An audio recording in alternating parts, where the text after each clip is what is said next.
It was a night I'll never forget. The rain was pouring down so hard it felt like the sky was angry. The roads were slick and shiny, like someone had poured oil all over them. I was driving home from my friend's house, way out in the country. The kind of place where there's nothing but trees and fields for miles. It was late, and I just wanted to get home, curl up in bed, and listen to the rain from the safety of my covers. But that night, I wasn't going to feel safe at all. As I turned onto the long, narrow road that led to my house, I noticed something that made my heart skip a beat. A pair of headlights appeared in my rearview mirror. At first, I didn't think much of it. Lots of people live out in the country, and it wasn't weird for someone else to be driving this late. But after a few minutes, I realized something was off. Every time I turned, the car behind me turned too. I slowed down, and the car slowed down. I sped up, and so did they. My hands started shaking on the steering wheel. I told myself it was just a coincidence, but deep down I knew better. I'd heard stories about things like this. Stories about people who were followed on dark, lonely roads and never made it home. I tried to remember what to do in a situation like this. Should I pull over and let them pass? No, that seemed too risky. What if they stopped too? Should I keep driving and hope they lost interest? But what if they followed me all the way home? I decided to test them.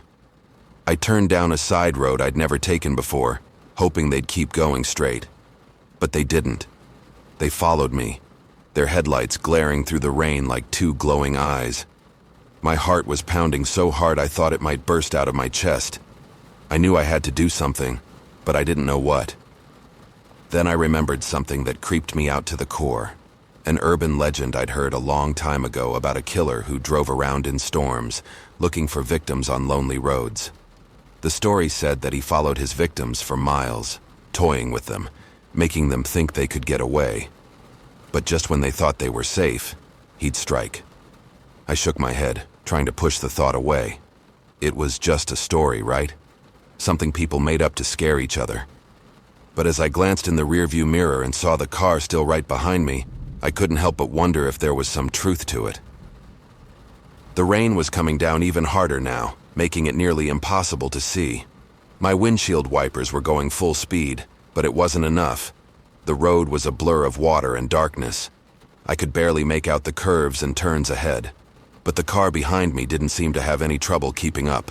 Their headlights flickered in the rain, casting eerie shadows on the road.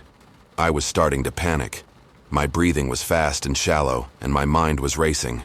What if I couldn't lose them? What if they followed me all the way home?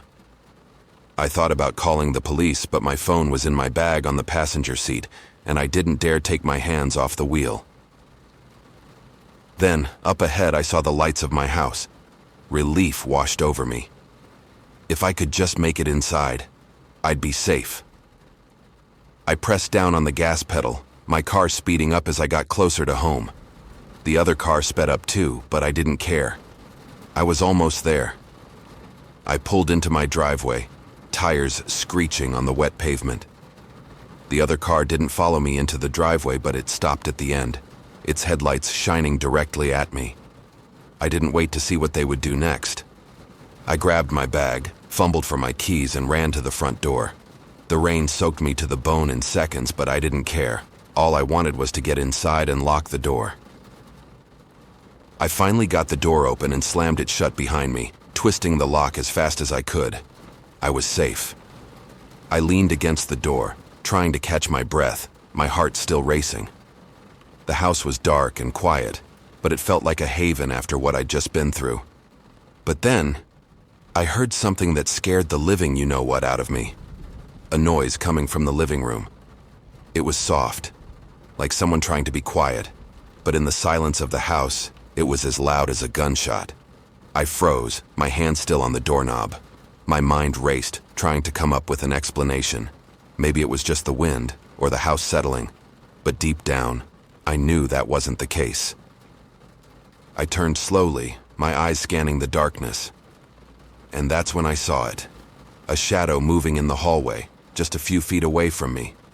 Someone was in the house. I felt a scream rising in my throat, but I bit it back. I didn't want them to know I was there. Not yet. I started to back away, moving as quietly as I could. I needed to get out, to run, to call for help. But as I reached for the doorknob again, the shadow moved closer, and then I saw him, the man from the car.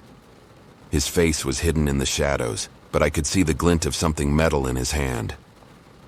I didn't wait to see what he would do. I threw open the door and ran back out into the storm. The rain was still pouring down, but I didn't care. I ran as fast as I could, not stopping until I was halfway down the road, soaked and shaking. I glanced back once, just in time to see the man step out onto the porch, his face still hidden in darkness. I didn't stop running until I reached the nearest house, banging on the door and screaming for help. When the police arrived, they searched my house but found nothing. The man was gone, vanished into the storm. But I knew he was still out there somewhere, waiting for his next victim. It was one of those nights where everything that could go wrong did. I was on my way home from work, tired and just wanting to crawl into bed. The weather had been bad all day, but it got worse as the evening went on. The rain was coming down in sheets and the wind howled through the streets, making it almost impossible to see more than a few feet in front of me. My car had broken down earlier, and the only thing I could do was wait at the nearest bus stop, hoping that the last bus of the night would still come. The bus stop was in the middle of nowhere, just a bench and a metal pole with a sign. There wasn't even a proper shelter to keep the rain off. I stood there, getting soaked to the bone, my jacket doing little to keep me warm or dry. As I stood under the pouring rain, I realized just how quiet it was, apart from the sound of the rain hitting the pavement and the occasional rustle of trees in the wind. It was eerie, like the world had been swallowed up by the storm. Then, out of the corner of my eye, I saw something. A shadowy figure stood a ways down the road, barely visible through the rain. At first, I thought it was just a trick of the light, maybe a tree or a sign swaying in the wind. But when I looked closer, I realized it was a person.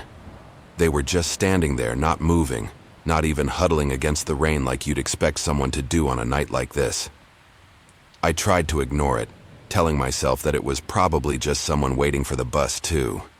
But as the minutes ticked by, the figure didn't move at all.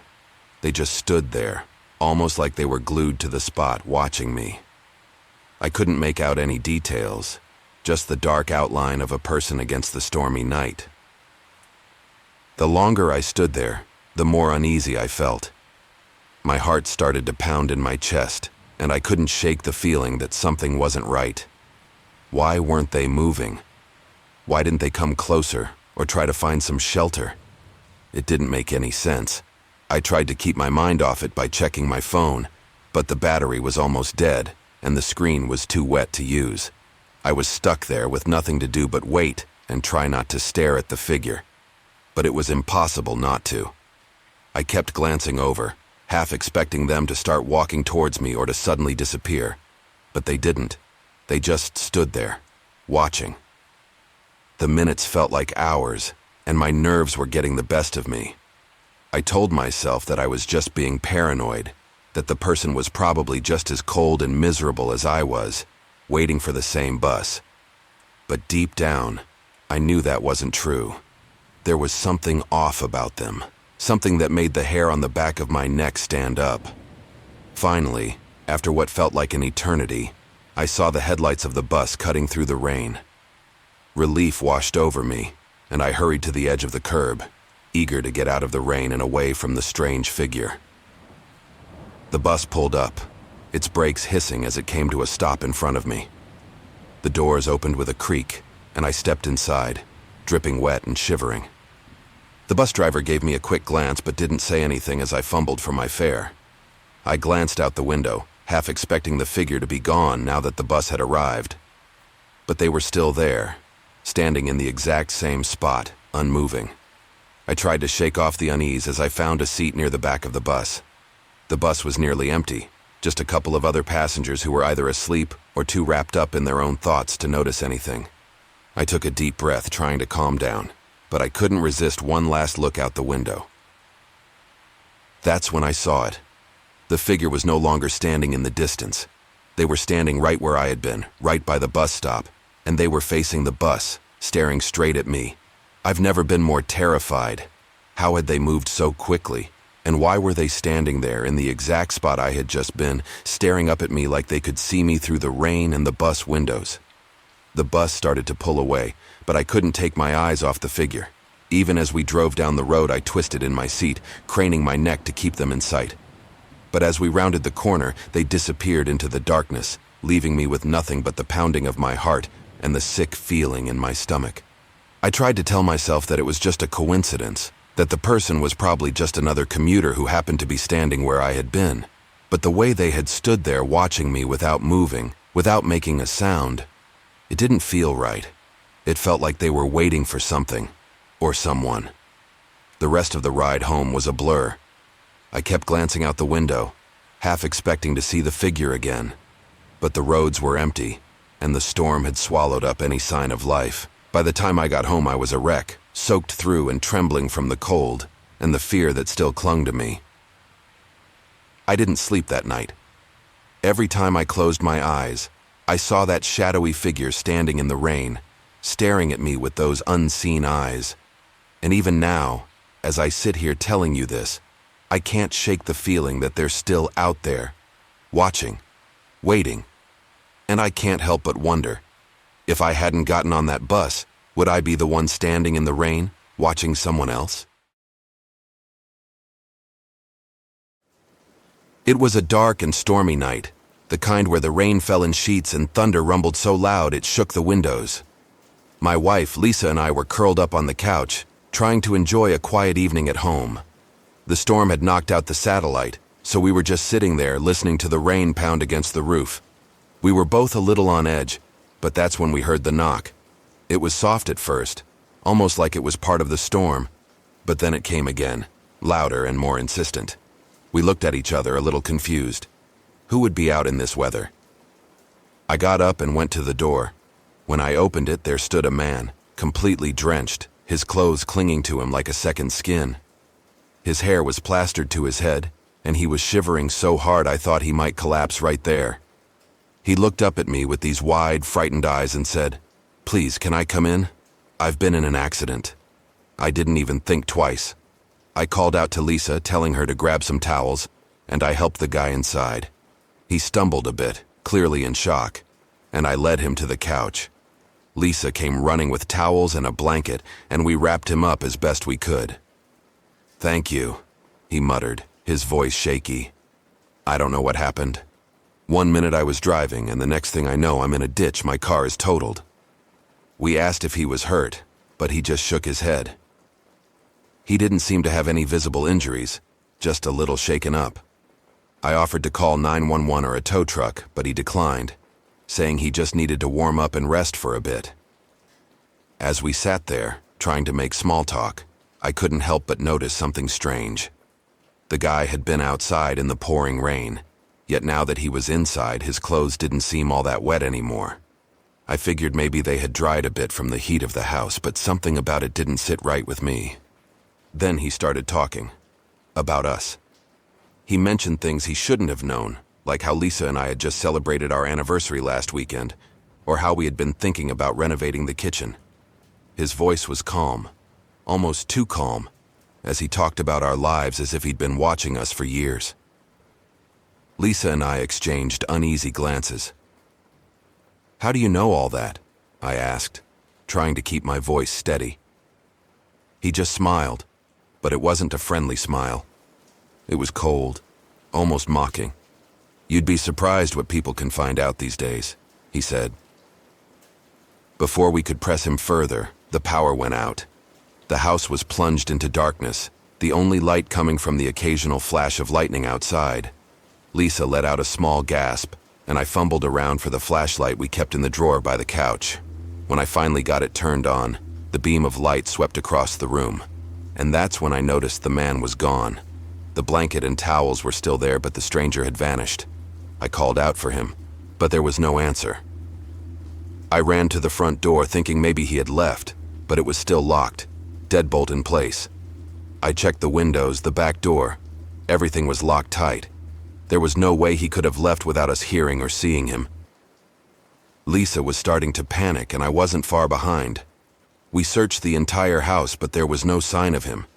It was like he had just disappeared into thin air. Then, the whispers started.